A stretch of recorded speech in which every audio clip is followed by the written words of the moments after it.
How's it going, everyone? My name's B. This is Thoughts on Thoughts. So today, I'll kind of continuing with the anxiety theme and OCD. I wanted to touch on a few things. Hopefully this will be a slightly shorter video than last one, maybe 5 to 10 minutes or so. But anyway, so what I think a lot of people's problem with dealing with anxiety or solving anxiety is basically the belief that they can change it. So what I mean by that is that the self that you are, or that you think you are, you believe that actually has the power to change how you feel, how you think. So in the case of like anxiety, or in the case of OCD, let's take OCD for this example. So if you have a thought that's just ruminated in your head that you keep worrying about, part of the reason why what's continuing that rumination is the belief that you're able to change it, right? You believe that you have that power to change your thought and just to completely change how you feel in this present moment, or even in a future moment. So you might think, oh, in the future I'll be able to change how I feel. I often, I used to think about it a lot more, but I used to think that, you feel bad right now, but if you do this, or if you're going to see this person, or maybe if you do this, or maybe if you do that, and it's this constant search for something that's just going to take it away. So sometimes you might not, you believe that you can do it, but sometimes you believe that, or maybe you need something to happen, or you need some kind of external thing that's going to make you feel differently, that's going to take away the anxiety.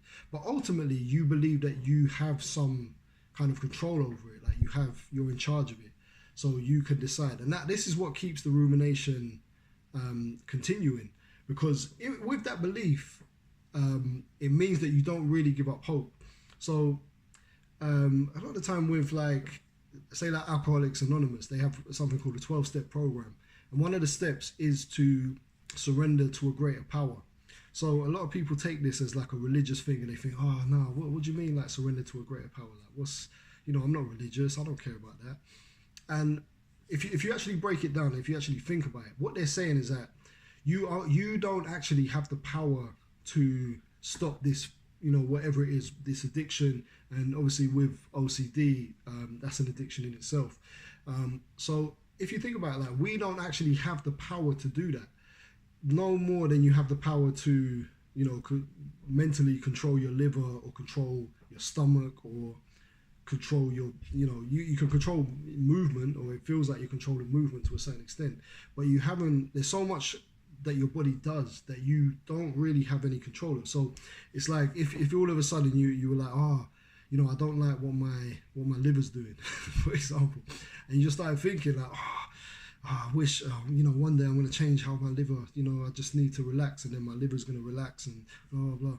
And there's no control. So we surrender control for these type of things. We don't delude ourselves with the idea that we can change how our liver functions, or we can change how our blood flows, or how our heart beats, or whatever. Like, obviously there's certain things you can do, like maintenance, which is, eating right, and meditation and things like this. And these are kind of maintenance things. These are like, just putting the oil in your car, if you like.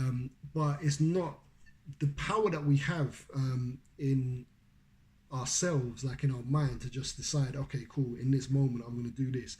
It's not as much as we think, which gives us hope, which means that we keep ruminating. Because if we've got that belief that we can change it, then obviously it's just in our minds, it's just a matter of time before we stumble upon the right thought, or the right thing, or the right way to sit, or the right person to talk to, or whatever. But there's still hope. So as long as there's still hope, there's still rumination, and there's still worrying, and there's still, your thoughts and your mind just going crazy, and this type of thing. So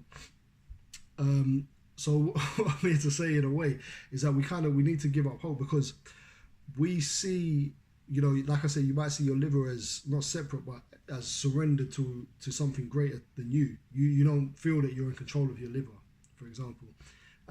But for some reason we feel that we're in control of our minds, even though we happen to get 100,000 thoughts per day, like just whizzing around in our head that we have no control over. You know, when you're sleeping, when you're having dreams, you don't have, you know, then you surrender control and you just let your mind do what it does. And, you know, sometimes it can fool you and you think you're in the dream and, you know, that's reality and all this type of stuff. So in that way, we can surrender control. But even though we surrender control, it's still, you're still breathing, you're still living, you're still, you know, you're just not conscious. So your self, your ego, or however you want to call it, is not there when you're sleeping. So when we're awake and we get all these anxious thoughts and there's a self there that's strong, we believe in ourselves, we believe that we can do stuff and you can do stuff, don't get me wrong, that's another subject. But what I'm saying is that we need to learn how to surrender to a higher power, or just surrender to something that isn't us. You know what I mean? Give up hope in a sense. You know, because that really does extend the pain and the suffering, because we're so attached to the fact that we feel that we can change certain things. You know, mentally we can change stuff, and it's just not true. And you can see that it's not true because you've tried for so long. So if you're like me and you've had OCD for a long time, you could see that there's no truth to it. Like, you've tried, you know what I mean? You've sat down. Like, I've sat down and I've thought and I'm like, I need to get rid of this, and I've looked on the internet and, you know, I've done all this stuff and I've talked to people and I've asked them, blah, blah, blah, and it hasn't worked. Do you know what I'm saying? And what we're doing is we're trying to create stillness. We want to be at peace. We don't want to be affected by these thoughts. We want these thoughts to stop, essentially. But we want to be at peace through action.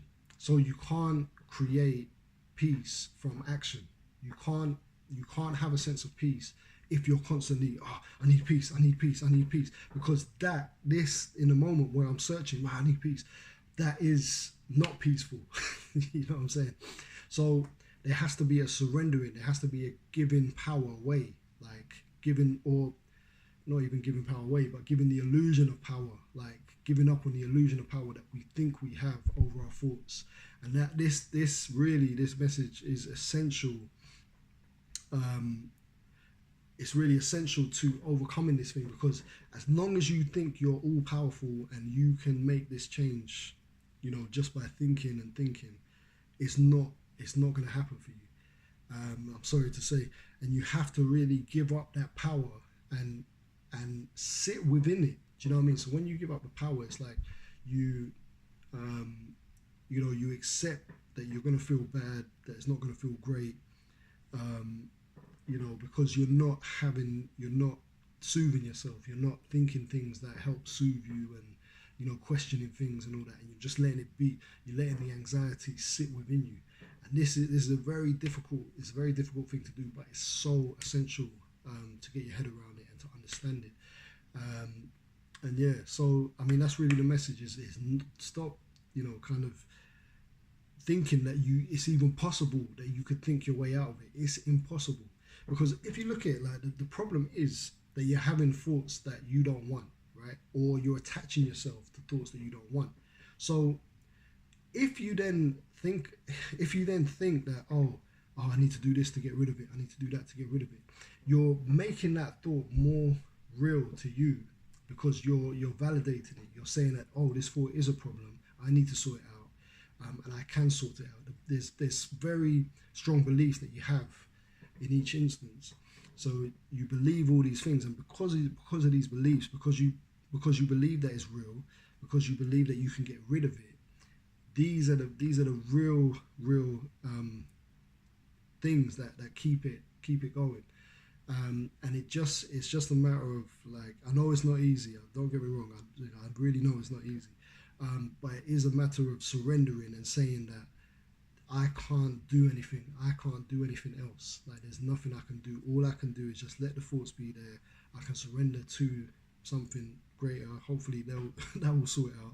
But I'm taking a step back, because the problem is with the self. The problem isn't with the thoughts themselves. The problem is with the self, with the attachment to self, and that's really the issue. So you can't.